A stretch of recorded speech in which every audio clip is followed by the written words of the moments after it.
നമസ്കാരം. ഹൈറേഞ്ച് വാർത്തയിലേക്ക് സ്വാഗതം. ആദ്യം പ്രധാന വാർത്തകളിലേക്ക്. മൂന്നാർ ദേവികുളത്ത് ഓടിക്കൊണ്ടിരുന്ന കാർ കാട്ടാന ചവിട്ടിമറിച്ചു. ആനയെ ആക്രമിച്ചത് വിദേശ വിനോദസഞ്ചാരികൾ സഞ്ചരിച്ചിരുന്ന ഇന്നോവ കാർ.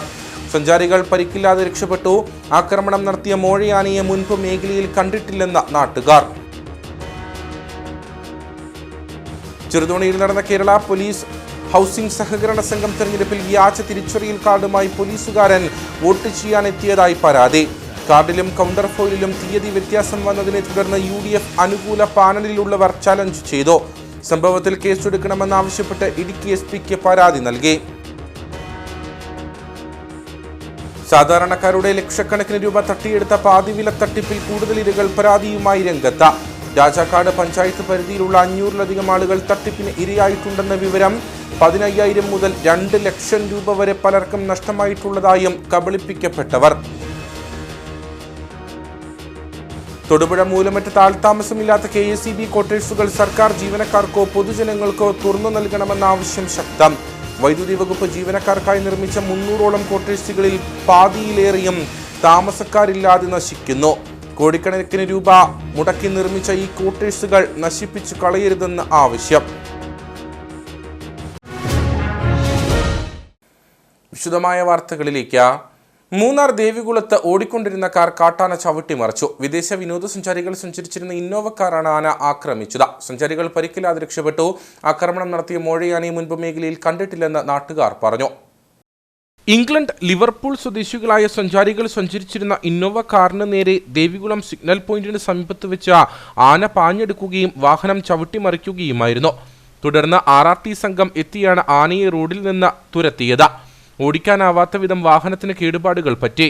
തുടർന്ന് മറ്റൊരു വാഹനത്തിൽ വിദേശ സഞ്ചാരി സംഘത്തെ തേക്കടിയിലേക്ക് കൊണ്ടുപോയതായി ഡ്രൈവർ പറഞ്ഞു. മൂന്നാറിന്ന് തേക്കടിയിലേക്ക് പോകുമായിരുന്നു. പോകുന്ന വഴിക്ക് ആന മേളിൽ നിന്ന് ട്രെയിനിൽ ഇറങ്ങി വന്നിട്ട് നേരെ വന്ന് ചവിട്ടുകയാണ് സെൻറ്ററിൽ ചവിട്ടി മറിച്ചിട്ട് താഴേക്ക് പോയി. അത് സംഭവിച്ചത് എനിക്കൊന്നും ചെയ്യാൻ പറ്റിയില്ല. കാര്യം തൊട്ട് ഫ്രണ്ടിലായിപ്പോയി, ആന ഫ്രണ്ടിലായിപ്പോയി. അപ്പം ഫ്രണ്ടിൽ നിന്ന് വേറെ വണ്ടി ഉണ്ടായിരുന്നു. അവർക്കും അവരും ചവിട്ടി എന്നെ ചവിട്ടിയുള്ളൂ. ഗസ്റ്റ് ഉണ്ടായിരുന്നു. ഗസ്റ്റിന് ചെറുതായിട്ടുള്ള ഇത് മാത്രമേ ഉള്ളൂ. ഒറ്റ ആന. ഒരു ഓട്ടോറിക്ഷ ആനയുടെ ആക്രമണത്തിൽ നിന്ന് അത്ഭുതകരമായാണ് രക്ഷപ്പെട്ടത്. ഇതേ ആന ഒരു പശുവിനെ ചവിട്ടിക്കൊന്നു. ആക്രമണം നടത്തിയ മോഴയാനയെ മുൻപ് മൂന്നാർ മേഖലയിൽ കണ്ടിട്ടില്ലെന്ന് നാട്ടുകാർ പറഞ്ഞു. നിലവിൽ പ്രധാന പാതയിൽ നിന്ന് മാറിയെങ്കിലും ആന തോട്ടം മേഖലയിൽ നിലയുറപ്പിച്ചിരിക്കുകയാണ്. പകൽ സമയത്ത് പോലും ദേശീയപാതയിലേക്ക് ആനയെത്തിയത് വൻ ആശങ്കയ്ക്കാണ് ഇടവരുത്തിയിരിക്കുന്നത്. അതേസമയം മൂന്നാർ കല്ലാർ മാലിന്യ പ്ലാന്റിൽ ഏതാനും ദിവസങ്ങളായി എത്തുന്ന ഒറ്റക്കൊമ്പൻ ആനയുടെ കാലിൽ ഗുരുതരമായ പരിക്ക് രൂപപ്പെട്ടിട്ടുണ്ടെന്നും വിവരം വനംവകുപ്പിനെ അറിയിച്ചിട്ടും ചികിത്സ ഉറപ്പുവരുത്താൻ നടപടി സ്വീകരിക്കുന്നില്ലെന്നും നാട്ടുകാർ ആരോപിച്ചു. മാലിന്യ പ്ലാന്റിൽ ഭക്ഷണം തേടുന്നതിനിടെ പരിക്കേറ്റതാവാമെന്നാണ് സൂചന. കഴിഞ്ഞ ദിവസങ്ങളിൽ പടയപ്പ മൂന്നാർ ഉദുമൽപേട്ട പാതയിൽ വാഹനങ്ങൾക്കു നേരെ തുടർച്ചയായി ആക്രമണം നടത്തിയിരുന്നു. മതപ്പാടിലുള്ള ആനയെ 5-അംഗ സംഘം നിരീക്ഷിക്കുന്നുണ്ടെന്നാണ് വനംവകുപ്പിന്റെ വിശദീകരണം. കർഷക സംഘത്തിന്റെ നേതൃത്വത്തിൽ കാഞ്ചിയാർ ഫോറസ്റ്റ് റേഞ്ച് ഓഫീസിലേക്ക് പന്തം കൊളുത്തി പ്രകടനം നടത്തി. കർഷക സംഘം ജില്ലാ സെക്രട്ടറി റോമിയോ സെബാസ്റ്റ്യൻ ഉദ്ഘാടനം ചെയ്തു. കേന്ദ്ര വന്യജീവി സംരക്ഷണ നിയമം ഭേദഗതി ചെയ്യണമെന്ന് അദ്ദേഹം ആവശ്യപ്പെട്ടു. വന്യജീവി ആക്രമണം രൂക്ഷമായ സാഹചര്യത്തിൽ കേന്ദ്ര വന്യജീവി സംരക്ഷണ നിയമം ഭേദഗതി ചെയ്യണമെന്നാവശ്യപ്പെട്ടാണ് കർഷക സംഘം Kattappana area committee Kanchiyar forest range ഓഫീസിലേക്ക് പന്തം കൊളുത്തി പ്രകടനം നടത്തിയത്.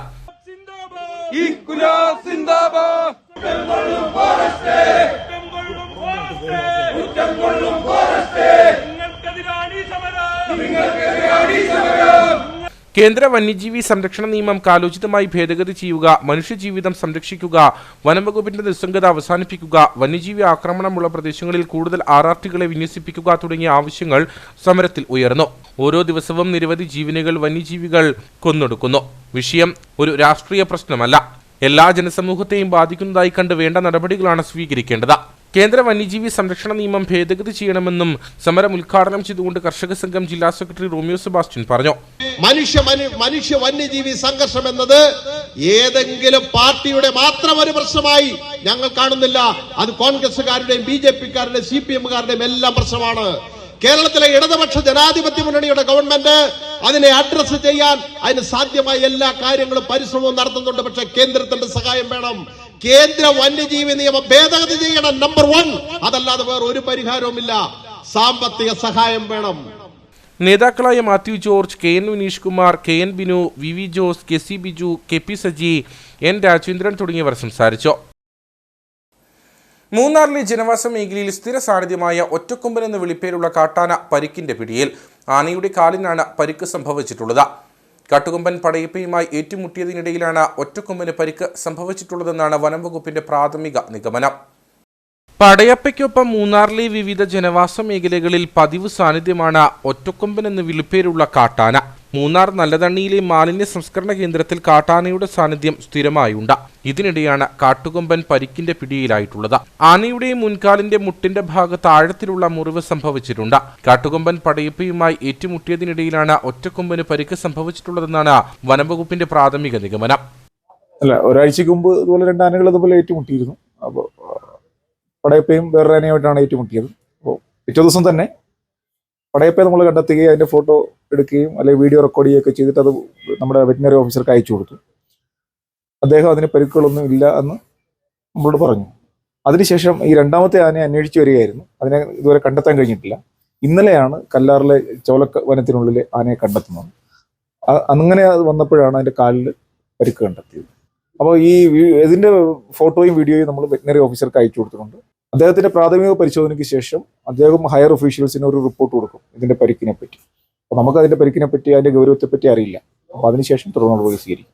ആന നിലവിലുള്ളത് മൂന്നാർ നല്ലതണ്ണി കല്ലാർ ഭാഗത്താണ്. പരിക്ക് സംബന്ധിച്ച് പരിശോധനകൾക്കായി അസിസ്റ്റന്റ് ഫോറസ്റ്റ് വെറ്റിനറി സർജൻ എത്തും. പരിക്ക് സംഭവിച്ചിട്ടുണ്ടെങ്കിലും ആനയ്ക്ക് നിലവിൽ കാര്യമായ ആരോഗ്യ പ്രശ്നങ്ങളില്ലെന്നാണ് വനം വകുപ്പിന്റെ വിലയിരുത്തൽ. ചെറുതുണിയിൽ നടന്ന കേരള പോലീസ് ഹൗസിംഗ് സഹകരണ സംഘം തെരഞ്ഞെടുപ്പിൽ വ്യാജ തിരിച്ചറിയൽ കാർഡുമായി പോലീസുകാരൻ വോട്ട് ചെയ്യാനെത്തിയതായി പരാതി. കാർഡിലും കൗണ്ടർ ഫോയിലും തീയതി വ്യത്യാസം വന്നതിനെ തുടർന്ന് UDF അനുകൂല പാനലിലുള്ളവർ ചലഞ്ച് ചെയ്തു. സംഭവത്തെ തുടർന്ന് വോട്ട് ചെയ്യാൻ റിട്ടേണിംഗ് ഓഫീസർ അനുവദിച്ചില്ല. ഈ കാർഡുമായി വോട്ട് ചെയ്യാനെത്തിയ പോലീസുകാരനെതിരെ കേസെടുക്കണമെന്ന ആവശ്യവും ഉയർന്നു. ഇതേ തുടർന്ന് നേരിയ തോതിൽ വാക്കുതർക്കവും ഉണ്ടായി.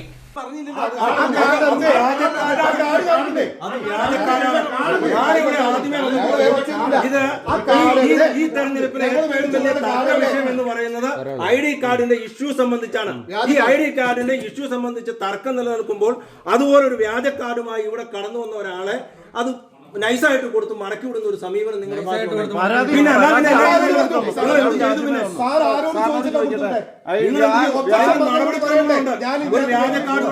നടപടിക്രമങ്ങളുണ്ട്. ആ നടപടിക്രമങ്ങൾ കാണിച്ചോ? വ്യാജ കാർഡുമായിട്ട് വരുന്നത് കുറ്റകരമാണെന്ന് സാറിന് അറിയാമോ? കുറ്റമാണോ?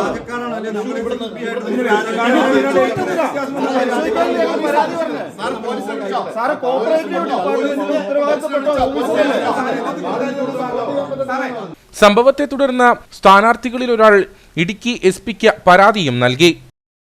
സാധാരണക്കാരുടെ ലക്ഷക്കണക്കിന് രൂപ തട്ടിയെടുത്ത പാതിവില തട്ടിപ്പിൽ കൂടുതൽ ഇരകൾ പരാതിയുമായി രംഗത്ത്. രാജാക്കാട് പഞ്ചായത്ത് പരിധിയിലുള്ള 500-ലധികം ആളുകൾ തട്ടിപ്പിന് ഇരയായിട്ടുണ്ടെന്നാണ് വിവരം. 15,000 മുതൽ 2 ലക്ഷം രൂപ വരെ പലർക്കും നഷ്ടമായിട്ടുള്ളതായും കബളിപ്പിക്കപ്പെട്ടവർ രാജാക്കാട്ടിൽ വാർത്താ സമ്മേളനത്തിൽ പറഞ്ഞു. സീഡിന്റെ പ്രൊമോട്ടർമാരെയും സെക്രട്ടറിമാരെയും വിശ്വസിച്ചാണ് പലരും പണം നൽകിയത്. നിലവിൽ പണമടപ്പിച്ച പ്രൊമോട്ടർമാരിൽ നിന്നും സെക്രട്ടറിമാരിൽ നിന്നും പറഞ്ഞ വാഹനമോ ഉപകരണങ്ങളോ അടച്ച പണമോ തിരികെ ലഭിച്ചിട്ടില്ല. മുൻപ് ജനപ്രതിനിധിയായിരുന്നവരും ഇപ്പോഴും പൊതുരംഗത്ത് പ്രവർത്തിക്കുന്നവരും കുടുംബശ്രീ പോലുള്ള സംഘടനകളിൽ പ്രവർത്തിക്കുന്നവരുമാണ് പ്രൊമോട്ടർ സ്ഥാനത്തും സെക്രട്ടറി സ്ഥാനത്തുമൊക്കെ ഉള്ളത്. ഇവരെ വിശ്വസിച്ചാണ് പലരും പണം നൽകിയത്. ഇവരിൽ നിന്നും ആർക്കും നീതി ലഭിച്ചില്ല. ഈ സാഹചര്യത്തിൽ രാജാക്കാട് പോലീസ് സ്റ്റേഷനിൽ പരാതി നൽകിയെങ്കിലും രസീത് തരുന്നതിന് പോലും പോലീസ് തയ്യാറായില്ലെന്ന് പരാതിക്കാർ പറയുന്നു. വ്യക്തികൾ പറഞ്ഞതനുസരിച്ചാണ് ഞങ്ങളെല്ലാം പണം അടയ്ക്കാൻ ഇടയായത്. പഞ്ചായത്ത് മെമ്പർമാരും മുൻ മെമ്പർമാരും സാമൂഹ്യ പ്രവർത്തകരുമായ വ്യക്തികളൊക്കെ അവരുടെ വിശ്വാസത്തിൻ്റെ പേരിലാണ് ഞങ്ങളിത് പണം സ്വീകരിക്കുകയും പണം അടയ്ക്കുകയും ചെയ്തിരിക്കുന്നത്. എന്നാൽ അവരിപ്പോൾ സ്വീകരിക്കുന്ന സമീപനം വഞ്ചിക്കപ്പെട്ടവരെ കബളിപ്പിക്കുന്ന രീതിയിലുള്ള സമീപനമാണ്. ആനന്ദകൃഷ്ണൻ എന്ന വ്യക്തിക്ക് എതിരായി പരാതി കൊടുത്തുകൊണ്ട് ഈ പ്രൊമോട്ടർമാരും സെക്രട്ടറിയുമെല്ലാം ഒഴിവാകുന്ന ഒരു ലക്ഷണമാണ് ഇപ്പോൾ കണ്ടുകൊണ്ടിരിക്കുന്നത്. പരാതി കൊടുക്കുവാനും വേണ്ടി ചെല്ലുന്നവരോട് ഞങ്ങൾ പരാതി കൊടുത്തിട്ടുണ്ട്, നിങ്ങൾ കൊടുക്കേണ്ടെന്ന് പറഞ്ഞ് നിരുത്സാഹപ്പെടുത്തുകയും പരാതിയുമായി സ്റ്റേഷനിൽ ചെല്ലുന്നവർക്ക് തക്കതായ പരാതി സ്വീകരിച്ച രസീതുകളോ FIR കോപ്പിയോ കൊടുക്കാതെ നിരുത്സാഹപ്പെടുത്തുന്നതുമായ സമീപനമാണ് അധികാരികളുടെ ഭാഗത്തുനിന്ന് ഉണ്ടാകുന്നത്. ഈ നാട്ടിലെ എല്ലാവിധത്തിലുള്ള മനുഷ്യരുടെയും കയ്യിൽ നിന്നും പണം നഷ്ടപ്പെട്ടിട്ടുണ്ട്. തങ്ങൾ പരാതി നൽകിയിട്ടുണ്ടെന്നാണ് സെക്രട്ടറിയും പ്രൊമോട്ടർമാരും പണമടച്ചവരെ വിശ്വസിപ്പിച്ചിരിക്കുന്നത്. തട്ടിപ്പ് നടത്തിയവർ രാഷ്ട്രീയ കക്ഷികളുടെ ഒത്താശയോടെ കേസ് ഒതുക്കാനുള്ള ശ്രമമാണ് നടത്തുന്നതെന്നും പോലീസും ഇവരെ സഹായിക്കുന്ന നിലപാടാണ് സ്വീകരിക്കുന്നതെന്നും തട്ടിപ്പിന് ഇരയായവർ പറഞ്ഞു. അതുപോലെ ഞങ്ങൾ ഇതുമായിട്ട് ബന്ധപ്പെട്ട സ്റ്റേഷനിലേക്ക് കേസ് കൊടുക്കാൻ ചെന്ന് കഴിഞ്ഞപ്പം പരാതി എഴുതി കൊടുത്തു കഴിഞ്ഞപ്പം നാളിതുവരെയായിട്ട് അതിൻ്റെ റെസീറ്റോ കാര്യങ്ങളോ കിട്ടിയിട്ടില്ല. കാരണം എന്താണെന്ന് വെച്ചാൽ ഇവർ കോർഡിനേറ്റർമാർ കൂട്ടായിട്ടുള്ള പരാതി കൊടുത്തിട്ടുണ്ടെന്നുള്ള പേര് പറഞ്ഞുകൊണ്ട് അവരെ അവഗണിച്ച് വിടുന്ന ഒരു രീതിയിലേക്കാണ് കാര്യങ്ങൾ വന്നിരിക്കുന്നത്. കഴിഞ്ഞ ഞായറാഴ്ച പരാതി കൊടുത്താണ് നാളിതുവരെയായിട്ട് അതിന് റെസീറ്റ് തരികയോ സ്റ്റേഷനിൽ നിന്ന് ഒരു മെസ്സേജ് കിട്ടുകയോ ചെയ്തിട്ടില്ല. തട്ടിപ്പിനിരയായവരിൽ ബഹുഭൂരിപക്ഷവും നാണക്കേട് മൂലം പരാതി കൊടുക്കാൻ പോലും തയ്യാറായിട്ടില്ല. അംഗങ്ങളെ ഇവർ ചേർത്തിരിക്കുന്ന അംഗങ്ങളെ വിളിച്ചു ചേർത്ത് ഇതിൻ്റെ കാര്യങ്ങളെ സംബന്ധിച്ച് വിശദീകരിക്കുകയും കേസുകളുമായി മുന്നോട്ട് പോകുന്നുള്ള നടപടി ഇവർ സ്വീകരിക്കണം എന്നാണ് പറയാനുള്ളത്.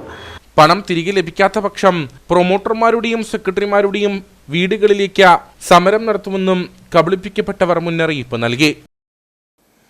തൊടുപുഴ മൂലമറ്റ് താഴ്ത്താമസമില്ലാത്ത KSEB ക്വാർട്ടേഴ്സുകൾ സർക്കാർ ജീവനക്കാർക്കോ പൊതുജനങ്ങൾക്കോ തുറന്നു നൽകണമെന്ന ആവശ്യം ശക്തം. വൈദ്യുതി വകുപ്പ് ജീവനക്കാർക്കായി നിർമ്മിച്ച 300ഓളം ക്വാർട്ടേഴ്സുകളിൽ പാതിയിലേറെയും താമസക്കാരില്ലാതെ നശിച്ചുകൊണ്ടിരിക്കുന്ന സ്ഥിതിയാണ്. കോടിക്കണക്കിന് രൂപ മുടക്കി നിർമ്മിച്ച ഈ ക്വാർട്ടേഴ്സുകൾ നശിപ്പിച്ച് കളയരുതെന്നാണ് പൊതുജനങ്ങളുടെ ആവശ്യം. മൂലമറ്റം പവർ ഹൗസിൽ ഉൾപ്പെടെ ജോലി ചെയ്യുന്ന വൈദ്യുതി വകുപ്പ് ജീവനക്കാർക്കായാണ് ഈ ക്വാർട്ടേഴ്സുകളെല്ലാം നിർമ്മിച്ചത്. ഏതാനും വർഷം മുമ്പ് വരെ ഇവിടെ 100 കണക്കിന് കുടുംബങ്ങൾ താമസിച്ചിരുന്നു. എന്നാൽ ഇപ്പോൾ ഇതിൽ പാതിയും ആൾതാമസമില്ലാതെ പൊട്ടിപ്പൊളിഞ്ഞ അവസ്ഥയിലാണെന്ന് നാട്ടുകാർ പറയുന്നു. ഈ ക്വാർട്ടേഴ്സുകളിൽ താമസമില്ലാതെ ആയതിനു ശേഷം ഈ ക്വാർട്ടേഴ്സുകളിൽ പുനരുദ്ധാരണമില്ലാതെ ഇത് നാശോന്മുഖമായിക്കൊണ്ടിരിക്കുകയാണ്. ലക്ഷക്കണക്കിന് അല്ലെങ്കിൽ കോടിക്കണക്കിന് രൂപ വില വരുന്ന ഈ ക്വാർട്ടേഴ്സുകൾ അത്രയും പുനരുദ്ധരിച്ച് പൊതുജനങ്ങൾക്കും അതുപോലെ തന്നെ ഈ പ്രദേശത്ത് വിവിധ ഡിപ്പാർട്ട്മെൻറ്റുകളിലായിട്ട് ജോലി ചെയ്യുന്ന ഉദ്യോഗസ്ഥർക്കുമായി വാടകയ്ക്ക് കൊടുക്കുകയാണെങ്കിൽ KSEBക്ക് വലിയൊരു വരുമാന മാർഗമാണ് ഇവിടെ നാശോന്മുഖമായി നശിച്ചുകൊണ്ട് ഇരിക്കുന്നത്. അധികൃതരുടെ ശ്രദ്ധ അടിയന്തരമായി ഈ വിഷയത്തിലുണ്ടായാൽ വലിയൊരു സമ്പത്ത് KSEBക്ക് ലഭിക്കാനുള്ള മാർഗമാണ് ഇവിടെ നശിച്ചുകൊണ്ടിരിക്കുന്നത്. കോടിക്കണക്കിന് രൂപ മുടക്കി നിർമ്മിച്ച ഈ ക്വാർട്ടേഴ്സുകൾ നശിപ്പിച്ചു കളയാതെ പൊതുജനങ്ങൾക്ക് താമസത്തിനായി തുറന്നു നൽകണമെന്നാണ് പൊതുജനങ്ങളുടെ ആവശ്യം. നിരവധി കേന്ദ്ര സംസ്ഥാന ഓഫീസുകൾ സ്ഥിതി ചെയ്യുന്ന സ്ഥലമാണ് നമ്മുടെ ഈ മൂലമറ്റം എന്ന് പറയുന്നത്. അവിടെ ജോലി ചെയ്യുന്ന പലരും ഒരു 40-50 കിലോമീറ്ററൊക്കെ സഞ്ചരിച്ചാണ് നമ്മുടെ മൂലമറ്റത്തേക്ക് ഓഫീസുകളിലേക്ക് എത്തിച്ചേരുന്നത്. പലരും ബസ്സിലും മറ്റും സ്വന്തം വാഹനത്തിലേക്കാണ് ഇവിടെ എത്തിച്ചേരുന്നത്. അപ്പോൾ അവർക്ക് ഈ മൂലമറ്റത്തെ ഈ KSEB ക്വാർട്ടേഴ്സൊക്കെ തുറന്നു കൊടുക്കുകയാണെങ്കിൽ അവരുടെ യാത്രാ ദുരിതത്തിനും അതുപോലെ താമസ സൗകര്യത്തിനൊക്കെ ഒരു പരിധിവരെ പരിഹാരം ഉണ്ടാക്കാൻ സാധിക്കും. ഈ മലകളാൽ ചുറ്റപ്പെട്ടിരിക്കുന്ന സ്ഥലമാണ് നമ്മുടെ ഈ മൂലമറ്റം എന്ന് പറയുന്നത്. എലപ്പള്ളി, എടാടും, കണ്ണിക്കലും തുടങ്ങിയ മലമുകളിൽ നിന്നൊക്കെ ധാരാളം ആളുകൾ മൂലമറ്റത്തിന് ശേഷമാണ് പഠിക്കാനായിട്ടോ അല്ലെങ്കിൽ ജോലി ആവശ്യത്തിനൊക്കെ ആയിട്ടോ പോകാൻ സാധിക്കുന്നത്. അപ്പോൾ അവർ പലരും ഇപ്പം മൂലമറ്റത്ത് പലരും കൂടിയ നിരക്കിലൊക്കെ വാടകയ്ക്ക് താമസിക്കുന്നുണ്ട്. അപ്പോൾ അവർക്കൊക്കെ ഈ കുറഞ്ഞ നിരക്കിൽ ഈ വാടകയ്ക്ക് തുറന്നു കൊടുക്കുകയാണെങ്കിൽ നമ്മുടെ ഈ ക്വാർട്ടേഴ്സുകൾ നശിക്കുക മാത്രമല്ല സർക്കാരിന് ചെറിയ വരുമാന മാർഗം കൂടി ആകുകയും ചെയ്യും. അപ്പം കുറെ ക്വാർട്ടേഴ്സുകൾ ഇങ്ങനെ നശിച്ചു കിടപ്പുണ്ട്. ഇവിടെ കണ്ട പാതിയിലേറെ ക്വാർട്ടേഴ്സുകളിലും താമസക്കാരില്ല. ഇവ അർഹതപ്പെട്ടവർക്ക് വാടകയ്ക്ക് നൽകിയാൽ അതിലൂടെ വൈദ്യുതി വകുപ്പിന് വരുമാനം ലഭിക്കുമെന്ന് മാത്രമല്ല ഇവ നശിക്കാതെ സംരക്ഷിക്കുകയും ചെയ്യാം. ഇതിനായി ബന്ധപ്പെട്ട ഉദ്യോഗസ്ഥർക്കും മന്ത്രിക്കും പുറമെ സർക്കാർ തലത്തിലുള്ള തീരുമാനമാണ് എല്ലാവരും പ്രതീക്ഷിക്കുന്നത്. ചരക്കുമായി പോയി ലോറികൾ കട്ടപ്പന നഗരസഭാ കാര്യാലയത്തിന് മുന്നിലെ വൈദ്യുതി ലൈനുകളും കേബിളുകളും കുടിവെള്ള പൈപ്പുകളും നശിപ്പിച്ചതായി പരാതി. കട്ടപ്പനയിൽ നടന്ന ഫെസ്റ്റിന് എത്തിച്ച സാധന സാമഗ്രികളുമായി മടങ്ങിയ വാഹനങ്ങളാണ് നാശനഷ്ടം വരുത്തിയത്. വെള്ളിയാഴ്ച രാത്രിയിലാണ് സംഭവം. കട്ടപ്പന ഫെസ്റ്റിലെ ടണൽ എക്സ്പോ സാധന സാമഗ്രികൾ നഗരസഭാ മൈതാനിയിൽ നിന്നും ലോറിയിൽ കയറ്റി കൊണ്ടുപോകുന്നതിനിടയിലാണ് നാശനഷ്ടമുണ്ടായത്. വൈദ്യുതി ലൈനുകളും TV, ഇന്റർനെറ്റ് കേബിളുകളും വലിയ തോതിൽ നശിച്ചു. ഇതോടൊപ്പം മേഖലയിലൂടെ പോകുന്ന കുടിവെള്ള പൈപ്പുകൾക്കും നാശനഷ്ടമുണ്ടായി. മുനിസിപ്പാലിറ്റിയിലെ കാർണിവൽ നടത്തിയ ലോറി പോയപ്പം കേബിളും പിന്നെ കറണ്ടിൻ്റെ വയറും എല്ലാം പൊട്ടി. ഇവിടെ കുറേ വീട്ടുകാർക്ക് മൊത്തം കണക്ഷൻ എല്ലാം പോയി. ഈ ഭാഗത്ത് ഒരു 10-50 വീട്ടുകാർക്ക് നല്ല ശതമാനം നഷ്ടമുണ്ട് ഇതിൻ്റെ പേരിൽ, കറണ്ട് പോയതിൻ്റെ പേരിൽ. ഇപ്പോൾ നമ്മൾ കറണ്ടിൻ്റെ ഉപയോഗത്തിലാണ് എല്ലാ കാര്യങ്ങളും നടത്തിക്കൊണ്ടുപോകുന്നത്. വൈദ്യുതി നിലച്ചതോടെ പോലീസ് സ്റ്റേഷൻ ഉൾപ്പെടെ ഇരുട്ടിലായി. പല ഭാഗങ്ങളിലേക്കുമുള്ള ഇന്റർനെറ്റ് സംവിധാനങ്ങളും നിലച്ചു. വൈദ്യുതി ലൈനുകൾ തകർന്നതോടെ വലിയ നഷ്ടമാണ് KECBക്കുമുണ്ടായത്. ഒപ്പം ഫൈബർ കേബിളുകൾ ഉൾപ്പെടെ നശിച്ചതോടെ 1.5 ലക്ഷത്തിലധികം രൂപയുടെ നഷ്ടം സ്വകാര്യ കേബിൾ കമ്പനിക്കുമുണ്ടായി. ഇതേ തുടർന്ന് ലോറികൾ തടഞ്ഞിട്ടു. സംഭവത്തിൽ നാശനഷ്ടമുണ്ടായവർ പോലീസിൽ പരാതി നൽകി. കോട്ടയം സർക്കാർ നഴ്സിംഗ് കോളേജിൽ നടന്ന റാഗിംഗ് അതിക്രൂരവും മൃഗീയവുമെന്ന് മനുഷ്യാവകാശ പ്രവർത്തകൻ ഡോക്ടർ ഗിന്നസ് മാടസ്വാമി. കുറ്റക്കാർക്കെതിരെ ശക്തമായ നടപടിയും ഇരയായവർക്ക് സംരക്ഷണവും നൽകണം. വിഷയത്തിൽ ജുഡീഷ്യൽ അന്വേഷണം പ്രഖ്യാപിക്കണമെന്നും ഗിന്നസ് മാടസ്വാമി ആവശ്യപ്പെട്ടു. സർക്കാർ നഴ്സിംഗ് കോളേജിൽ നടന്ന റാഗിംഗ് അതിക്രൂരമാണ്, മൃഗീയമാണ്, ഒരു തരത്തിലും അംഗീകരിക്കാൻ പറ്റാത്തതാണ്. കുറ്റക്കാർക്കെതിരെ ശക്തമായ നിയമ നടപടിയും അതോടൊപ്പം തന്നെ ഇരയായ കുട്ടികൾക്ക് സംരക്ഷണവും നൽകേണ്ടതുണ്ട്. ഭാവിയിൽ ഇതുപോലെ സമാനമായ സംഭവങ്ങൾ ഉണ്ടാകാതിരിക്കാൻ സർക്കാർ ശ്രദ്ധിക്കണം. അതുകൊണ്ട് തന്നെ ഈ വിഷയത്തിൽ അടിയന്തരമായി ഒരു ജുഡീഷ്യൽ അന്വേഷണം തന്നെ പ്രഖ്യാപിക്കേണ്ടതുണ്ട്. സർക്കാർ അടിയന്തരമായിട്ട് ഈ വിഷയത്തിൽ ഇടപെടൽ നടത്തണമെന്ന് ആവശ്യപ്പെട്ടുകൊണ്ട് ബഹുമാനപ്പെട്ട മുഖ്യമന്ത്രിക്കും അതുപോലെ തന്നെ ബന്ധപ്പെട്ട അധികാരികൾക്കും നിവേദനം നൽകിയിരിക്കുകയാണ്. ഇടുക്കി രൂപത ഹൈറേഞ്ച് ഡെവലപ്മെന്റ് സൊസൈറ്റിയുടെ നേതൃത്വത്തിലുള്ള ഗിരിജ്യോതി SHG ഫെഡറേഷൻ വാർഷികാഘോഷവും കാലാവസ്ഥാ ഉച്ചകോടിയും നടന്നു. മുരിക്കാശ്ശേരി പാവനാത്മ കോളേജ് ഓഡിറ്റോറിയത്തിൽ നടന്ന പരിപാടി ജില്ലാ കളക്ടർ വി വിഘ്നേശ്വരി ഉദ്ഘാടനം ചെയ്തു. ഇടുക്കി രൂപതയുടെ സാമൂഹ്യക്ഷേമ വിഭാഗമായ ഹൈറേഞ്ച് ഡെവലപ്മെന്റ് സൊസൈറ്റിയുടെ നേതൃത്വത്തിലുള്ള ഗിരിജ്യോതി സ്വയം സഹായ സംഘങ്ങളുടെ വാർഷികാഘോഷവും കാലാവസ്ഥാ ഉച്ചകോടിയുമാണ് മുരിക്കാശ്ശേരിയിൽ നടന്നത്. മുരിക്കാശ്ശേരി സെന്റ് മേരീസ് ഫെറോന ദേവാലയ അങ്കണത്തിൽ നിന്നും ആരംഭിച്ച മെഗാ റാലി ജലവിഭവ വകുപ്പ് മന്ത്രി റോഷി അഗസ്റ്റിൻ ഫ്ളാഗ് ഓഫ് ചെയ്തു. റാലി പാവനാത്മ കോളേജ് അങ്കണത്തിൽ സമാപിച്ചു. തുടർന്ന് മാറുന്ന കാലാവസ്ഥയും മാറാത്ത നമ്മളും എന്ന വിഷയത്തെ ആസ്പദമാക്കി സെമിനാറും നടന്നു. ഇടുക്കി രൂപതാമെത്രാൻ മാർ ജോൺ നെല്ലിക്കുന്നേൽ അധ്യക്ഷത വഹിച്ച യോഗം ജില്ലാ കളക്ടർ വി വിഘ്നേശ്വരി ഉദ്ഘാടനം ചെയ്തു. ഈ റോഡ് സൈഡുകളിൽ നമുക്ക് ഇവിടെ ഇടുക്കിയിലെ കൂടുതലും പറയുന്നത് വിനോദസഞ്ചാരികൾ അല്ലേ. ഈ വിനോദസഞ്ചാരികൾക്ക് കാണാൻ ഒരു കാഴ്ച നന്നായിട്ട് നമുക്ക് ഉണ്ടാക്കിക്കൂടെ. ഈ ഫ്ലവർ ഗാർഡൻസ് തന്നെ റോഡ് സൈഡ് വെക്കുമ്പോൾ അതിൽ നിന്ന് കിട്ടാൻ പോകുന്ന ഒരു വരുമാനം കൂടുതലായിരിക്കും. നോർമലിയെ കാട്ടിലും അവിടെ നിന്ന് ഫോട്ടോ എടുത്താൽ കൂടി ഒരു വരുമാനം എടുക്കാം. ചെറിയ കാര്യങ്ങളാണ്, വലുതായിട്ട് നമ്മളില്ല. ചെറുതായിട്ട് നമുക്ക് മറ്റുള്ള ജില്ലയിൽ കിട്ടാതെ ഇവിടെ മാത്രം കിട്ടുന്ന സംഭവങ്ങൾ നമ്മൾ കണ്ടെത്തി അതിലേക്ക് ഉള്ള കാര്യങ്ങളിലേക്ക് മുന്നോട്ട് പോയാൽ നല്ല രീതിയിൽ നമുക്ക് ജീവിക്കാൻ സാധിക്കും. HDSന്റെ നേതൃത്വത്തിൽ ആരംഭിക്കുന്ന പുരപ്പുറ സൗരോർജ്ജ പദ്ധതിയുടെ ലോഞ്ചിംഗ് ജില്ലാ കളക്ടർ നിർവഹിച്ചു. HDS president monsignor Jose Karivelikkal മുഖ്യപ്രഭാഷണം നടത്തി. HDS executive director father Joseph Kochukunnel, NABARD district development manager Arun MS, Riyas A, Girijyothi SHG president Kunjamma Thomas തുടങ്ങിയവർ സംസാരിച്ചു. മാലിന്യമുക്ത നവകേരളം ക്യാമ്പയിന്റെ ഭാഗമായി ഇരട്ടയാർ ഗ്രാമപഞ്ചായത്ത് സമ്പൂർണ്ണ മാലിന്യമുക്ത പഞ്ചായത്തായി പ്രഖ്യാപിക്കുന്നതിന് തയ്യാറെടുക്കുന്നതിനോടനുബന്ധിച്ച് മെഗാ ക്ലീനിംഗ് നടന്നു. ഗ്രാമപഞ്ചായത്തും കുടുംബശ്രീയും സാമൂഹിക രാഷ്ട്രീയ സാംസ്കാരിക യുവജന സംഘടനകളും വ്യാപാരികളും ഒത്തൊരുമിച്ചാണ് ഗ്രീൻ ഇരട്ടയാർ 2K25 എന്ന പേരിൽ ബഹുജന ക്യാമ്പയിൻ സംഘടിപ്പിച്ചത്. കേന്ദ്ര സർക്കാർ പാർലമെന്റിൽ സമർപ്പിച്ച സാമ്പത്തിക സർവേ റിപ്പോർട്ടിൽ ഇരട്ടയാർ ഗ്രാമപഞ്ചായത്തിലെ ഹരിതകർമ്മസേനയുടെ പ്രവർത്തനങ്ങൾ മാലിന്യ ശേഖരണത്തിലും സംസ്കരണത്തിലും രാജ്യത്തിന് മാതൃകയാണെന്ന് പരാമർശിച്ചിരുന്നു. ചിട്ടയോടെയുള്ള പ്രവർത്തനമാണ് ഇരട്ടയാറിന്റെ ഈ നേട്ടത്തിന് കാരണം. നാലുമുക്കിൽ നടന്ന ശുചീകരണ പ്രവർത്തനങ്ങൾ ഹോളി ഫാമിലി ഇടവക വികാരി ഫാദർ ജോസഫ് കൊള്ളിക്കുളവിൽ ഉദ്ഘാടനം ചെയ്തു. ഈ വർഷത്തെ പ്രവർത്തനങ്ങളിൽ നമ്മുടെ ഇരട്ടയാർ ഗ്രാമപഞ്ചായത്ത് ഏറ്റവും നല്ല രീതിയിൽ, അതായത് ഈ പ്ലാസ്റ്റിക് മാലിന്യങ്ങളൊക്കെ കളക്ട് ചെയ്ത് നല്ല ശുചിയുള്ള ഏറ്റവും വൃത്തിയുള്ള ഒരു ഗ്രാമപഞ്ചായത്തായിട്ട് ഏറ്റവും നല്ല രീതിയിൽ കാര്യക്ഷമമായിട്ട് പ്രവർത്തിക്കുന്ന ഒരു പഞ്ചായത്തായിട്ട് തിരഞ്ഞെടുക്കപ്പെട്ടത് നമ്മൾ ഈ ഇരട്ടയാർ ഗ്രാമപഞ്ചായത്തിൻ്റെ അംഗങ്ങൾ എന്നുള്ള രീതിയിൽ നമുക്ക് അഭിമാനിക്കത്തക്ക ഒരു സംഗതിയാണ്. പഞ്ചായത്തിലെ 5030 വീടുകളിൽ നിന്നും 40% സ്ഥാപനങ്ങളിൽ നിന്നുമാണ് ഹരിതകർമ്മസേനയുടെ നേതൃത്വത്തിൽ മാലിന്യ ശേഖരണം നടത്തുന്നത്. ഓരോ മാസവും 4 മുതൽ 6 ടൺ വരെ പ്ലാസ്റ്റിക് മാലിന്യം ശേഖരിക്കുന്നുണ്ട്. ഗ്രാമപഞ്ചായത്തിൻ്റെ ഏറ്റവും അഭിമാനകരമായ പ്രവർത്തനമാണ് ക്ലീൻ ഇരട്ടയാർ എന്ന പദ്ധതി. ആ പദ്ധതിയിൽ ജനങ്ങൾ പൂർണ്ണമായി സഹകരിക്കുകയാണ്. എല്ലാ വാർഡിലെ കുടുംബശ്രീ അംഗങ്ങളും ആ പ്രദേശത്തുള്ള സകല ആളുകളും ഈ പദ്ധതിയോട് സഹകരിക്കുന്നു. അതാണ് ഈ പദ്ധതിയുടെ വിജയം. 26 ഹരിതകർമ്മ സേനാംഗങ്ങളുടെ നേതൃത്വത്തിലാണ് മാതൃകാപരമായ പ്രവർത്തനം നടക്കുന്നത്. ഇരട്ടയാർ ഗ്രാമപഞ്ചായത്ത് ഗ്രീൻ ഇരട്ടയാർ 2K25 എന്ന് പറഞ്ഞൊരു പദ്ധതിയുമായി മുന്നോട്ട് പോവുകയാണ്. ജനകീയ എല്ലാ ആളുകളെ ഉൾപ്പെടുത്തി നമ്മുടെ പഞ്ചായത്ത് മുഴുവൻ 14 വാർഡുകളിലും ക്ലീനിംഗ് പ്രവർത്തനങ്ങൾ ഇന്ന് 15-ാം തീയതി ആരംഭിച്ചിരിക്കുകയാണ്. ഇതിൻ്റെ അകത്ത് കുടുംബശ്രീ അംഗങ്ങൾ, അതുപോലെ ഹരിതകർമ്മ സേനാംഗങ്ങൾ, നമ്മുടെ വ്യാപാരി സുഹൃത്തുക്കൾ, വിവിധ SHGകൾ, ഓട്ടോ തൊഴിലാളികൾ, അതുപോലെ തന്നെ നമ്മുടെ യുവജന സംഘടനകളുടെ പ്രതിനിധികൾ, അതുപോലെ ക്ലബിൻ്റെ ഭാരവാഹികൾ, വിവിധ രാഷ്ട്രീയ പാർട്ടിക്കാർ, അതുപോലെ തന്നെ മത സംഘടനയിലും സാമൂഹിക രംഗത്തുള്ള എല്ലാവരും ഒറ്റക്കെട്ടായി നിന്നുകൊണ്ട് നമ്മുടെ നാട് ഇനി വരുന്ന തലമുറയ്ക്ക് ഇവിടെ ജീവിക്കാനുള്ളൊരു അവസരം ഒരുക്കാൻ വേണ്ടി നമ്മുടെ പ്ലാസ്റ്റിക് മാലിന്യങ്ങൾ വലിച്ചെറിയാതെ നിലവിലുള്ള കിടക്കുന്നതെല്ലാം ഇറക്കിയെടുത്തുകൊണ്ട് ഒരു പ്രവർത്തനമാണ് നമ്മൾ ആലോചിച്ചിരിക്കുന്നത്. പഞ്ചായത്തിലെ പൊതുവഴികളെല്ലാം തെളിച്ച് വൃത്തിയാക്കുന്നതിനും മാലിന്യമുക്തമാക്കുന്നതിനും സാമൂഹിക ബോധവൽക്കരണവുമാണ് ക്യാമ്പയിൻ കൊണ്ട് ലക്ഷ്യമിട്ടത്. നമ്മുടെ പഞ്ചായത്തിൻ്റെ ശുചിത്വ കേരളം ഭാഗമായിട്ട് നല്ലൊരു പഞ്ചായത്തായിട്ട് പ്രഖ്യാപിച്ചിരിക്കുകയാണ്.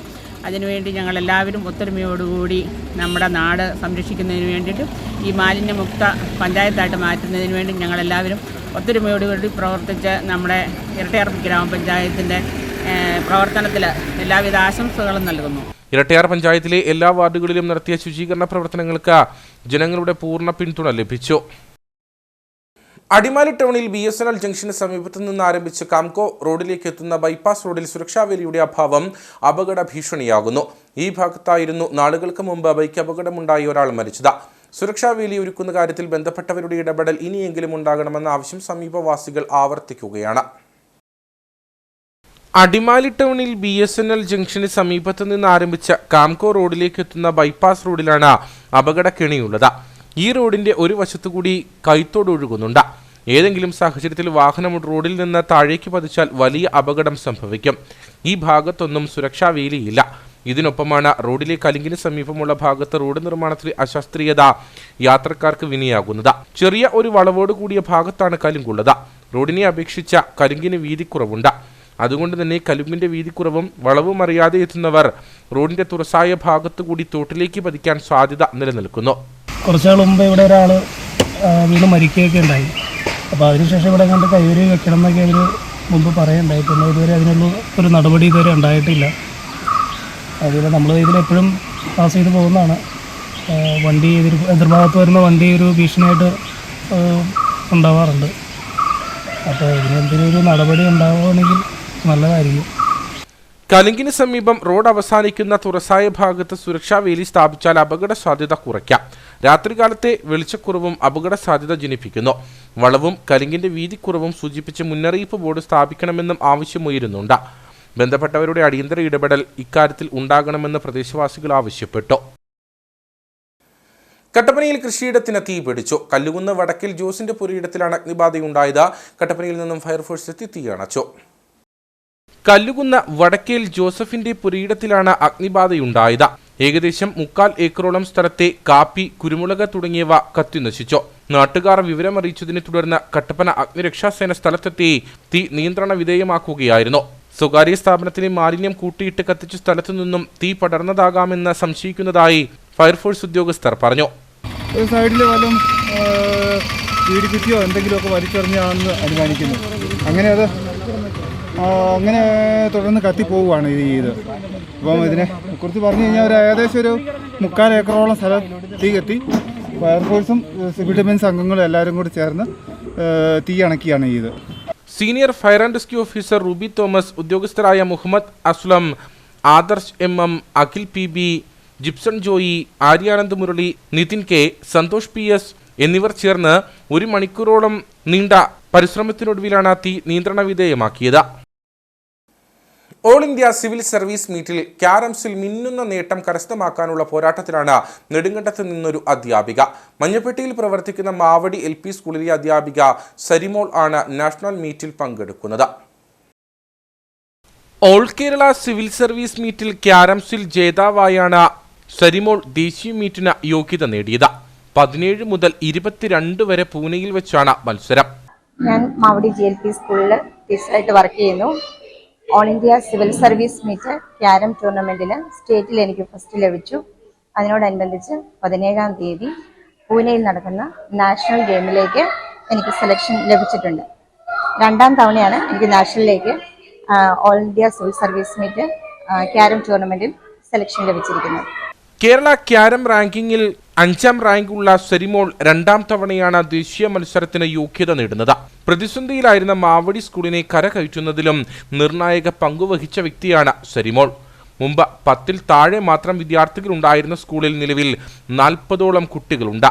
കോവിഡ് കാലത്ത് മാവടി സ്കൂളിൽ ജോലിയിൽ പ്രവേശിച്ച സരിമോളും മറ്റു ജീവനക്കാരും ചേർന്ന് നടത്തിയ പ്രവർത്തനമാണ് കൂടുതൽ കുട്ടികളെ സ്കൂളിലേക്ക് എത്തിക്കാൻ ഇടയാക്കിയത്. പ്രിയ അധ്യാപിക ദേശീയ മത്സരത്തിൽ പങ്കെടുക്കുന്നതിന്റെ ആവേശത്തിലാണ് വിദ്യാർത്ഥികളും മറ്റ് അധ്യാപകരും. ഇടുക്കി താലൂക്ക് ലൈബ്രറി കൗൺസിലിന്റെ വാർഷിക സെമിനാറും അനുസ്മരണവും സംഘടിപ്പിച്ചു. കട്ടപ്പന ബ്ലോക്ക് പഞ്ചായത്ത് പ്രസിഡന്റ് വി പി ജോൺ ഉദ്ഘാടനം നിർവഹിച്ചു. കേരളം വൈജ്ഞാനിക സമൂഹമായി വളരുന്ന സാഹചര്യത്തിൽ അതിന് സാംസ്കാരിക മതേതരത്വ പശ്ചാത്തലം ഉറപ്പുവരുത്തേണ്ടത് ലൈബ്രറികളുടെ കടമയാണ്. അതുകൊണ്ട് തന്നെ മതേതരത്വം സമകാലിക കേരള സമൂഹത്തിൽ എന്ന വിഷയം ചർച്ച ചെയ്തുകൊണ്ടാണ് വാർഷിക സെമിനാർ സംഘടിപ്പിച്ചത്. കട്ടപ്പന ബ്ലോക്ക് പഞ്ചായത്ത് പ്രസിഡന്റ് വി പി ജോൺ ഉദ്ഘാടനം ചെയ്തു. മതേതര മൂല്യമുള്ള ഒരു പൊതുസമൂഹത്തെ വാർത്തെടുക്കുക എന്ന ലക്ഷ്യവും അതോടൊപ്പം തന്നെ വായനയും അറിവും കൂടുതൽ ഗ്രാമീണ മേഖലയിലുള്ള ആളുകളിലടക്കം എത്തിക്കുക എന്ന ലക്ഷ്യം വെച്ചുകൊണ്ടാണ് ലൈബ്രറികൾ നമ്മുടെ സമൂഹത്തിൽ പ്രവർത്തനം സംഘടിപ്പിക്കുന്നത്. ഇത് നമ്മുടെ രാജ്യത്ത് തന്നെ ഏറ്റവും കൂടുതൽ ലൈബ്രറികൾ പ്രവർത്തിക്കുന്നത് നമ്മുടെ സംസ്ഥാനത്താണ്. നമ്മുടെ ലൈബ്രറികളുടെ പ്രവർത്തനം നല്ല മെച്ചമായ രീതിയിൽ നമ്മുടെ ഇടുക്കി താലൂക്കിൽ ഈ ലൈബ്രറി കൗൺസിൽ നേതൃത്വം കൊടുത്തുകൊണ്ട് ശ്രദ്ധേയമായ പ്രവർത്തനം സംഘടിപ്പിക്കുന്നതെന്നാണ് നമുക്ക് മനസ്സിലാകുന്നത്. മലയാള സാഹിത്യരംഗത്ത് അതികായനായിരുന്ന MT വാസുദേവൻ നായർ ഇടുക്കി താലൂക്ക് ലൈബ്രറി കൗൺസിലിന്റെ രൂപീകരണം മുതൽ പ്രസിഡന്റ് എന്ന നിലയിൽ മാതൃകാപരമായി പ്രവർത്തിച്ച TS ബേബി എന്നിവരുടെ അനുസ്മരണവും പരിപാടിയിൽ നടന്നു. വായനാ മത്സര വിജയികൾക്കുള്ള സമ്മാനദാനവും യോഗത്തിൽ നടന്നു. താലൂക്ക് പ്രസിഡന്റ് CB കുര്യാക്കോസ് അധ്യക്ഷനായിരുന്നു. കട്ടപ്പന നഗരസഭാ vice chairman advocate KJ Benny, secretary Benny Mathew, Tomy Kuthrappally, Kerala Sahitya Akademi അംഗം മോബിൻ മോഹൻ, ഗവേഷകൻ മുഹേഷ് മോഹനൻ, ഗോഡ്സൺ ജോസഫ് തുടങ്ങിയവർ സംസാരിച്ചു. കട്ടപ്പന 20 ഏക്കർ 88 നമ്പർ അങ്കണവാടിയുടെ നിർമ്മാണ പ്രവർത്തനം ആരംഭിച്ചു. 2023-24 സാമ്പത്തിക വർഷം ലഭിച്ച 10 ലക്ഷം രൂപ ഉപയോഗിച്ചാണ് കെട്ടിട നിർമ്മാണം നടത്തുന്നത്. 20 ഏക്കറിൽ പ്രവർത്തിച്ചിരുന്ന അങ്കണവാടി കാലപ്പഴക്കം മൂലം ഏതാനും നാളുകളായി അടച്ചിട്ടിരിക്കുകയായിരുന്നു. വാടക കെട്ടിടമായിരുന്നു പിന്നീട് ആശ്രയം. തുടർന്ന് 2023-24 സാമ്പത്തിക വർഷം ലഭിച്ച 10 ലക്ഷം രൂപ ഉപയോഗിച്ചാണ് പഴയ കെട്ടിടം പൊളിച്ചു നീക്കി പുതിയ കെട്ടിട നിർമ്മാണം ആരംഭിച്ചിരിക്കുന്നത്. 2022-23 കാലഘട്ടങ്ങളിൽ നമുക്ക് ലഭിച്ച 10 ലക്ഷം രൂപയുടെ ഫണ്ട് ഉപയോഗിച്ചാണ് ഈ കെട്ടിട നിർമ്മാണം ആരംഭിക്കാൻ സാധിച്ചത്. 2 തവണ ടെൻഡർ നടപടികൾ നടത്തിയെങ്കിലും അന്ന് ഈ പഴയ കെട്ടിടം പൊളിച്ചു നീക്കുന്നതിന് നമുക്ക് സാധിച്ചില്ല. അതിനാൽ കുറച്ച് കാലതാമസം നേരിട്ടു. എന്നിരുന്നാൽ പോലും ഇത്തവണ അതിൻ്റെ എല്ലാ പ്രവർത്തനങ്ങളും പൂർത്തീകരിച്ചുകൊണ്ട് ഈ കെട്ടിടം നിർമ്മാണം ഇതെടുത്ത കോൺട്രാക്ടർക്ക് വളരെ സുഗമമായി തന്നെ ഈ വർക്കുകൾ പുരോഗമിക്കുകയാണ്. അതിൻ്റെ ഒരു പ്രാധാന്യം ഒരു പ്രയോജനം എന്ന് പറഞ്ഞു കഴിഞ്ഞാൽ ഈ ഒരു ഭാഗത്ത് നമുക്ക് വളരെ 70 വർഷത്തോളം പഴക്കമുള്ള ഒരു കെട്ടിടമായിരുന്നു. ഇവിടെ കുട്ടികളെ വിടുന്നതിന് മാതാപിതാക്കൾക്ക് വലിയ സങ്കടവും വേദനയായിരുന്നു. ആ കെട്ടിടം പൊളിച്ചു നീക്കിയത് മുഖേന വളരെ മനോഹരമായ ഒരു പ്രദേശമാണ് നമുക്ക് ലഭിച്ചിരിക്കുന്നത്. ആദ്യമേ ഈ ഒരു കെട്ടിടത്തിൻ്റെ ഭാഗങ്ങൾ നമുക്ക് ആശ്ചര്യത്തിൽ ഉൾപ്പെടുത്തുന്നതിന് സാധിച്ചു. അങ്ങനെയാണ് ഇതിൻ്റെ നിർമ്മാണ പ്രവർത്തനങ്ങൾ നമുക്ക് സാധിച്ചത്. 1 വർഷത്തിനുള്ളിൽ തന്നെ നിർമ്മാണം പൂർത്തിയാക്കാനാണ് ലക്ഷ്യം. ഒപ്പം മേഖലയിലെ ജനങ്ങൾക്ക് ഉപകാരപ്രദമാകുന്ന രീതിയിൽ സാംസ്കാരിക നിലയം ഇവിടെ തന്നെ നിർമ്മിക്കാനും തീരുമാനമുണ്ട്. കുട്ടിക്കാനം മരിയൻ കോളേജിൽ school of commerce and professional സ്റ്റഡീസിന്റെ നേതൃത്വത്തിൽ ഏകദിന അന്താരാഷ്ട്ര സെമിനാർ സംഘടിപ്പിച്ചു. Artificial intelligence and digital strategies, innovation and sustainable business growth എന്ന വിഷയത്തിലാണ് സെമിനാർ നടന്നത്. School of commerce and professional സ്റ്റഡീസിന്റെ നേതൃത്വത്തിലാണ് സെമിനാർ നടന്നത്. ഡോക്ടർ ഇവ വോങ്, എത്തിക്സ് ആൻഡ് അസ്റ്റുറൻസ് മേധാവി സ്വാറ ലേൻ, ഡോക്ടർ തെരേസ എന്നിവർ ക്ലാസുകൾ നയിച്ചു. ഡോക്ടർ മിഥുൻ ചക്രവർത്തി പരിപാടിയിൽ അധ്യക്ഷനായിരുന്നു. ഡോക്ടർ ആർ രൂപ, doctor Shinda Sebastian, college principal Ajimon George, doctor Emilda K Joseph തുടങ്ങിയവർ സംസാരിച്ചു. കോർഡിനേറ്റർമാരായ സിബിൻ, ഷോൺ, അസ്മിയ, സ്നേഹ, സൂസൻ തുടങ്ങിയവർ നേതൃത്വം നൽകി. പനംകുട്ടി സെന്റ് ജോസഫ് ദേവാലയത്തിൽ ഇടവക മധ്യസ്ഥനായ വിശുദ്ധ യോസേപ്പ് പിതാവിന്റെയും പരിശുദ്ധ കന്യകാ മറിയത്തിന്റെയും വിശുദ്ധ സെബസ്ത്യാനോസിന്റെയും തിരുനാളിന് കൊടിയേറി. ഇടവക വികാരി ഫാദർ ജോസഫ് പൗവത്തിൽ കൊടിയേറ്റ് കർമ്മങ്ങൾക്ക് മുഖ്യ കാർമ്മികത്വം വഹിച്ചു.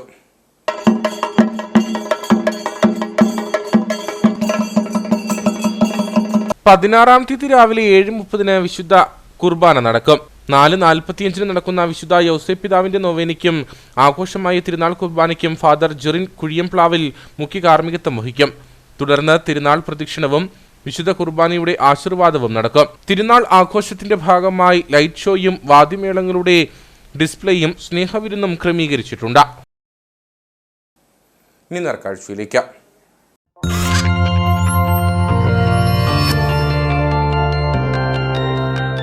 നേർക്കാഴ്ച നിങ്ങൾക്കായി അവതരിപ്പിക്കുന്നത് KG's Jewelry, കോട്ടയം കട, സിൻസ് 1950.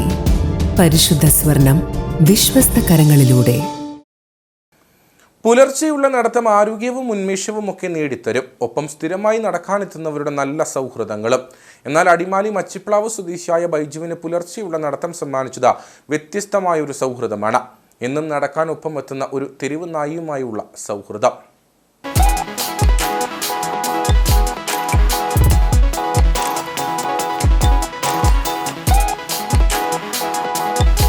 ആരോഗ്യ സംരക്ഷണ കാര്യത്തിൽ കണിശക്കാരനാണ് മുൻ സൈനികനായിരുന്ന ബൈജു. എല്ലാ ദിവസവും പുലർച്ചെ നടക്കാൻ പോകും. അങ്ങനെയുള്ള യാത്രയിലാണ് 4 മാസം മുൻപ് ഒരു തെരുവ് നായയും ബൈജുവിനൊപ്പം ചേർന്നത്. ആദ്യമൊക്കെ നായയുടെ നടത്തം കാര്യമായി എടുത്തില്ല. എന്നാൽ തുടർന്ന് എല്ലാ ദിവസവും ഇവനും ഒപ്പം നടക്കാനെത്തി തുടങ്ങിയതോടെ ബൈജു നായയെ ശ്രദ്ധിച്ചു തുടങ്ങി. സാദി എന്ന് പേര് നൽകി. ബൈജു ഇവനെയും നടത്തത്തിൽ ഒപ്പം ചേർത്തു. ബൈജുവിന്റെ നിർദ്ദേശങ്ങളൊക്കെ അനുസരിച്ച ഉറ്റ സുഹൃത്തിനെ പോലെയാണ് നടത്തം. പുലർച്ചെ വഴിയരികിൽ നിൽക്കുന്ന തെരുവ് നായ്ക്കൾ ബൈജുവിനെ ആക്രമിക്കാതെ സാദി രക്ഷകനാകും. നടത്തമൊക്കെ നിർത്തി പിന്നീട് ജോലിക്ക് പോകുമ്പോഴും വാഹനത്തിന് പുറകെ ഓടി യാത്രയാക്കും. 4 മാസം മുമ്പ് ഞാൻ ഓടിയിട്ട് തിരിച്ചു വരുമ്പോഴാണ് പെട്ടെന്ന് ഈ നായ്ക്കുട്ടി ചാടി വരുന്നത് എൻ്റെ മുമ്പിലേക്ക്. എന്നെ കുറച്ചുകൊണ്ടാണ് ചാടി വന്നത്. ഞാൻ പേടിച്ചു പോയി. അങ്ങനെ ഞാൻ ഓടിയിട്ട് പുള്ളിയുടെ തലയിലും തട്ടി ഓടിയിട്ട് തിരിച്ചു വരുമ്പോൾ വീട് വരെ പുള്ളി എൻ്റെ കൂടെ വന്നു. എന്നെ കൊണ്ടുവന്ന് കൊണ്ടു 2 ബിസ്ക്കറ്റ് കഴിച്ചിട്ട് പുള്ളി തിരിച്ചു പോയി. പിറ്റേ ദിവസം ഞാൻ അതേ സ്ഥലത്ത് തന്നെ വീണ്ടും ഞാൻ ഓടാൻ ചെല്ലുമ്പോൾ അതേ സ്ഥലത്ത് തന്നെ ഈ പട്ടിക്കുട്ടി ഉണ്ടായിരുന്നു.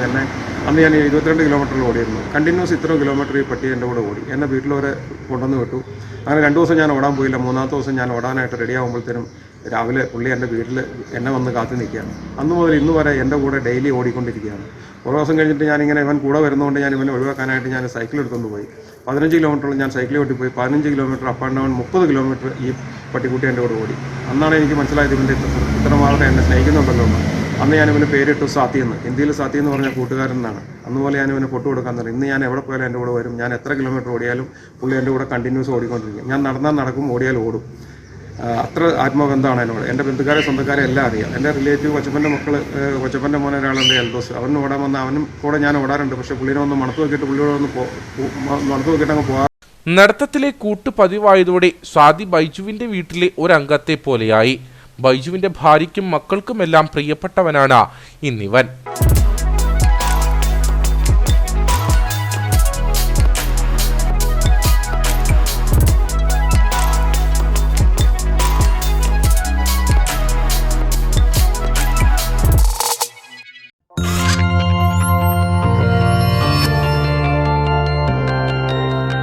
നേർക്കാഴ്ച നിങ്ങൾക്കായി അവതരിപ്പിച്ചത് KG's Jewelry, കോട്ടയം കട, സിൻസ് 1950. പരിശുദ്ധ സ്വർണം വിശ്വസ്ത കരങ്ങളിലൂടെ. ഇനി കമ്പോള വില നിലവാരം.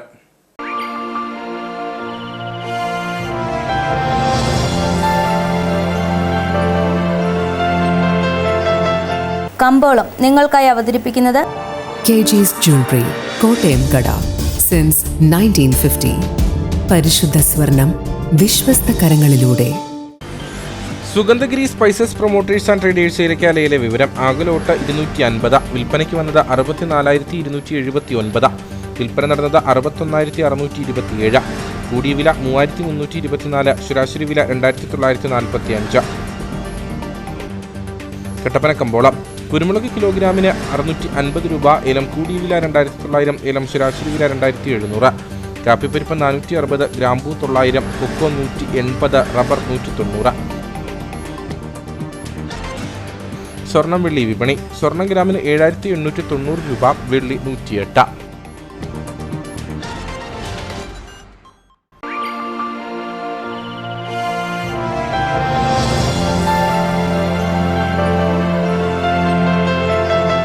കമ്പോളം നിങ്ങൾക്കായി അവതരിപ്പിച്ചത് KG's Jewelry, കോട്ടയം കട, സിൻസ് 1950. പരിശുദ്ധ സ്വർണം വിശ്വസ്ത കരങ്ങളിലൂടെ. പ്രധാന വാർത്തകളിലേക്ക് ഒരിക്കൽ കൂടി. മൂന്നാർ ദേവികുളത്ത് ഓടിക്കൊണ്ടിരുന്ന കാർ കാട്ടാന ചവിട്ടി മറിച്ചു. ആനയെ ആക്രമിച്ചത് വിദേശ വിനോദസഞ്ചാരികൾ സഞ്ചരിച്ചിരുന്ന ഇന്നോവ കാർ. സഞ്ചാരികൾ പരിക്കില്ലാതെ രക്ഷപ്പെട്ടു. ആക്രമണം നടത്തിയ മോഴയാനയെ മുൻപ് മേഖലയിൽ കണ്ടിട്ടില്ലെന്ന നാട്ടുകാർ. ചെറുതോണിയിൽ നടന്ന കേരള പോലീസ് ഹൗസിംഗ് സഹകരണ സംഘം തെരഞ്ഞെടുപ്പിൽ വ്യാജ തിരിച്ചറിയൽ കാർഡുമായി പോലീസുകാരൻ വോട്ട് ചെയ്യാനെത്തിയതായി പരാതി. കാർഡിലും കൗണ്ടർ ഫോയിലും തീയതി വ്യത്യാസം വന്നതിനെ തുടർന്ന് UDF അനുകൂല പാനലിലുള്ളവർ ചലഞ്ച് ചെയ്തു. സംഭവത്തിൽ കേസെടുക്കണമെന്നാവശ്യപ്പെട്ട് ഇടുക്കി SP-ക്ക് പരാതി നൽകി. സാധാരണക്കാരുടെ ലക്ഷക്കണക്കിന് രൂപ തട്ടിയെടുത്ത പാതിവില തട്ടിപ്പിൽ കൂടുതൽ ഇരകൾ പരാതിയുമായി രംഗത്ത്. രാജാക്കാട് പഞ്ചായത്ത് പരിധിയിലുള്ള 500-ലധികം ആളുകൾ തട്ടിപ്പിന് ഇരയായിട്ടുണ്ടെന്ന വിവരം. 15,000 മുതൽ 2 ലക്ഷം രൂപ വരെ പലർക്കും നഷ്ടമായിട്ടുള്ളതായും കബളിപ്പിക്കപ്പെട്ടവർ. തൊടുപുഴ മൂലമറ്റ് താഴ്ത്താമസമില്ലാത്ത KSEB ക്വാർട്ടേഴ്സുകൾ സർക്കാർ ജീവനക്കാർക്കോ പൊതുജനങ്ങൾക്കോ തുറന്നു നൽകണമെന്ന ആവശ്യം ശക്തം. വൈദ്യുതി വകുപ്പ് ജീവനക്കാർക്കായി നിർമ്മിച്ച 300ഓളം ക്വാർട്ടേഴ്സുകളിൽ പാതിയിലേറെയും താമസക്കാരില്ലാതെ നശിക്കുന്നു. കോടിക്കണക്കിന് രൂപ മുടക്കി നിർമ്മിച്ച ഈ ക്വാർട്ടേഴ്സുകൾ നശിപ്പിച്ചു കളയരുതെന്ന് ആവശ്യം. ഇതോടുകൂടി വാർത്താ ബുള്ളറ്റിൻ ഇവിടെ പൂർണ്ണമാകുന്നു. നമസ്കാരം.